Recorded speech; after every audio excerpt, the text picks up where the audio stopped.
안녕하세요. 오늘은 제가 신입생들을 위해서 실험을 효율적으로 잘 하는 법에 대해서 말씀드리겠습니다. 일단 실험의 기본 오브 기본을 먼저 말씀을 드리면 많은 것들이 있겠지만 저는 레이블링을 꼭 잘 하라고 말씀을 드리고 싶습니다. 그리고 레이블은 꼭 하라고 말씀을 드리는 게 처음에 귀찮아서 만약에 좀 이따 써야지 하고 안 하잖아요? 그러다가 항상 무슨 일이 일어납니다. 뭐 엎었다든지 잠깐 했다가 할 수 있거든요. 그러니까 꼭 실험을 할 때는 레이블링을 하시라는 걸 추천드립니다. 바이오 실험 같은 경우에는 플라스미드나 프라이머들을 많이 주문하시게 될 건데 그 플라스미드를 클로닝을 하고 하게 되겠죠? 이제 엑셀을 만드셔서 파일을 하나 만드세요. 그래야 나중에 논문을 쓸 때도 리스트업 결국 해야 되거든요. 그 뒤에 서플에 다 들어가는 거기 때문에 이런 거는 정보를 잘 저장해 두시는 거를 추천드립니다. 주문할 때도 편합니다. 프라이머 주문할 때 제가 나중에 한번 보여드릴 텐데 한꺼번에 여러 개를 해야 될 때 뭐 하나 입력하는 것보다 단체로 한꺼번에 엑셀로 올리거나 아니면 파스타 파일로 올리는 게 훨씬 편하거든요. 그래서 그런 것들을 위해서라도 엑셀에 저장을 해두세요. 합성을 하시는 분들도 마찬가지고. 숫자를 붙이는 거를 추천드려요. 이렇게 하는 데 많아요. 벡터 이름을 앞에 쓰고 그 안에 들어간 인설트 지인의 이름을 붙이는 거죠. 그래서 pvet 해서 gfp 이런 식으로 되어 있는 경우가 많은데 결국 실험을 할 때 뭐 튜브나 이런 데다 계속 레이블링을 하셔야 되는데 글자가 너무 길어. 이거 굉장히 귀찮습니다. 그래서 저는 개인적으로는 숫자를 붙이는 거를 추천드려요. 프라이머도 막 이렇게 예를 들면은 뭐 GFP 포워드, GFP 리버스 이런 식으로 많이 이름을 짓는데 그것도 나중에 막 개수가 너무 많아지면은 헷갈린단 말이에요. 그래서 넘버링을 하는 거는 저는 추천을 드려요. 박스에서 프라이머를 찾을 때도 이 위에를 보잖아요. 그러니까 그 위에 딱 번호가 써 있으면 훨씬 쉽게 찾을 수 있고 사람이 아무래도 그 숫자를 더 잘 기억할 수 있거든요. 더 짧으니까. 그리고 저는 튜브에 표시할 때 이 플라스미드에서 이 프라이머 2개를 가지고 PCR을 떴다라는 표시를 하고요. DPN원이나 젤 정제를 처리했으면 이런 식으로 표시를 합니다. 물론 실험실 내에서 만약에 뭐 하고 있는 규칙이 있다. 그러면은 그걸 따르세요. 저는 그거를 뭐 반기를 들고 일어나서 이렇게 하라고 말씀드리는 건 아니고 만약에 개인적으로 하실 수 있으면 이렇게 하는 걸 추천드린다 하는 것입니다. 그렇게 해서 저는 플라스미드 번호를 바탕으로 그 프로틴 번호도 불렀어요. 그래서 P효로 저는 시작할 거예요. 플라스미드 효 3번이었으면은 이 프로틴은 3번이라고 이제 계속 쓰는 거죠. 그리고 뭐 이건 추가적인 건데 실험도 번호를 매기면 좀 좋아요. 조건을 달리하면서 갈 때 조건을 하나하나 다 이렇게 글자로 길게 써 있는 것보다는 무조건 숫자가 편하다는 점. 자, 이거는 이제 계속 저장이 되는 것들에 대해서 말씀을 드린 거고 실제로 실험을 진행할 때도 실험하는 샘플들의 번호를 1, 2, 3, 4, 5 이렇게 하는 거를 추천을 합니다. 또 하나, 숫자 더하기 색깔을 활용하는 것도 좋아요.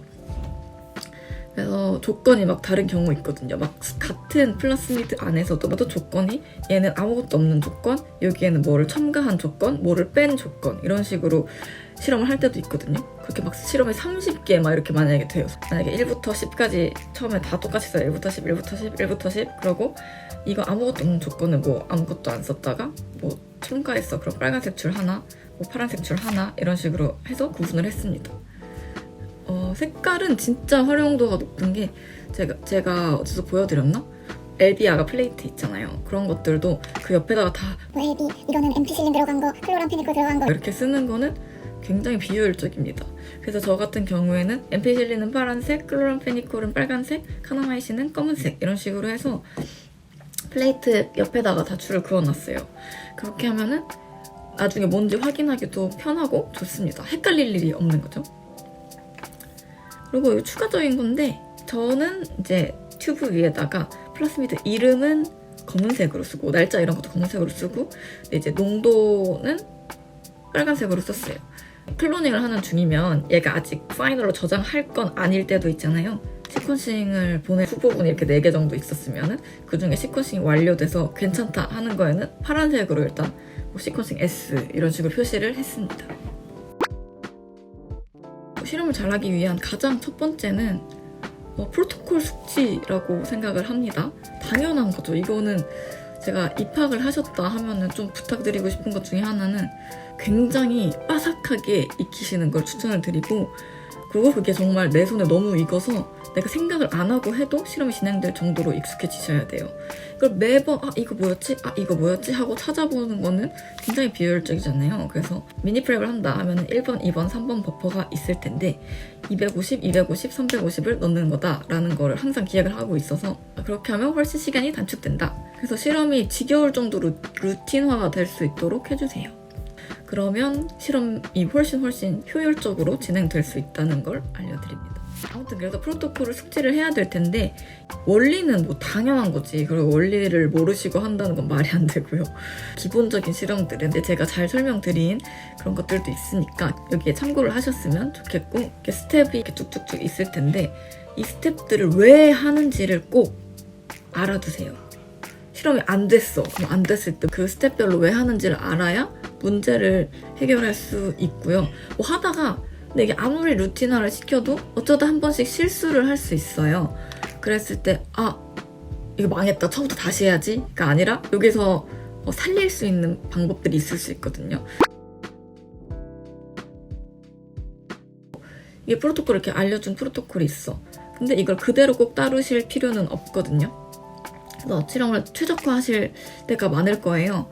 근데 실험을 최적화할 때도 이제 스텝마다 이유를 숙지하고 계시면 좋을 것이다 라는 거죠. 그래서 이것뿐만이 아니라 자주 쓰는 프로그램들, 예를 들면 플라스미드 맵을, DNA 맵을 다루는 프로그램이나 시퀀싱을 확인하는 프로그램, 이런 것들은 이용법을 정말 잘 숙지하시면 편하고, 제가 나중에 스냅십 뷰어라는 프로그램을 한번 사용하는 방법을 보여드릴까 해요.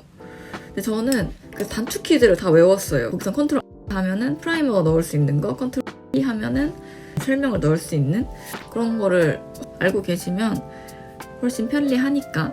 이거는 많이 안 할 것 같은데 제가 꼭 하라고 말씀드리고 싶은 거는, 치약이나 엔자임을 사잖아요.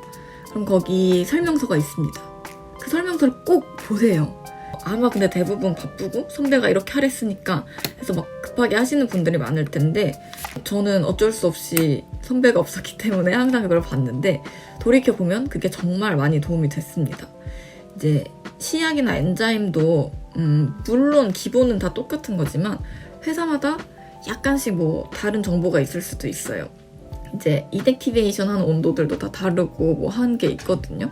그때 유닛 정보 이런 것도 있고, 어떻게 쓰면 최적화가 될 수 있는지가 다 설명이 돼 있으니까 한번 보세요. 관찰이랑 기록을 잘 하는 거, 수치화해서 기록을 해놓는 거를 정말 추천을 드립니다.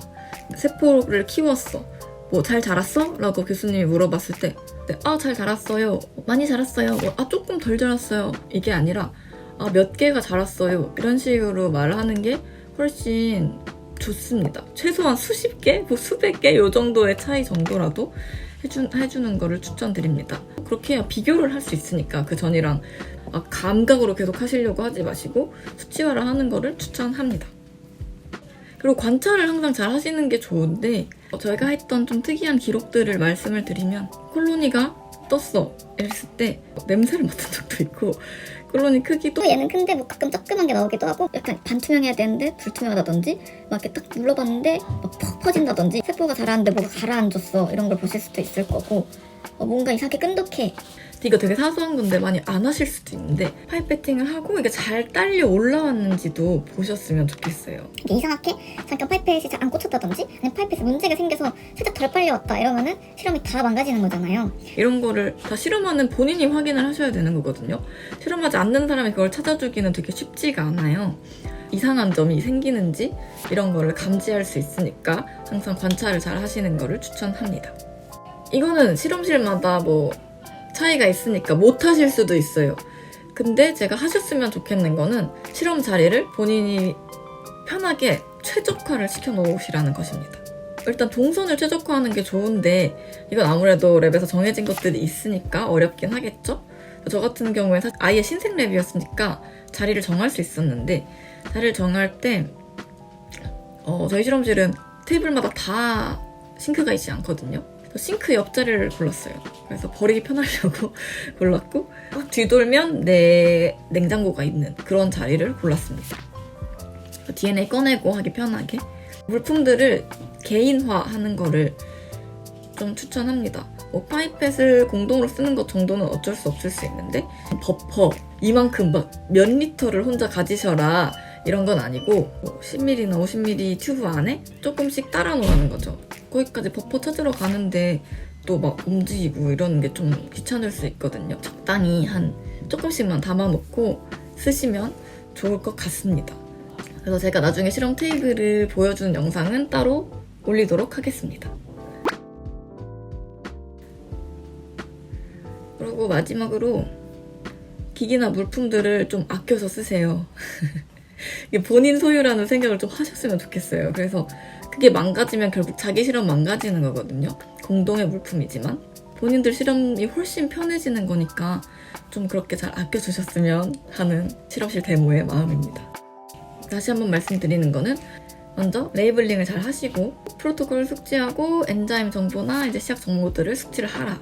그리고 관찰이나 기록을 잘하라. 마지막으로 실험 자리를 최적화하는 거를 추천합니다. 끝.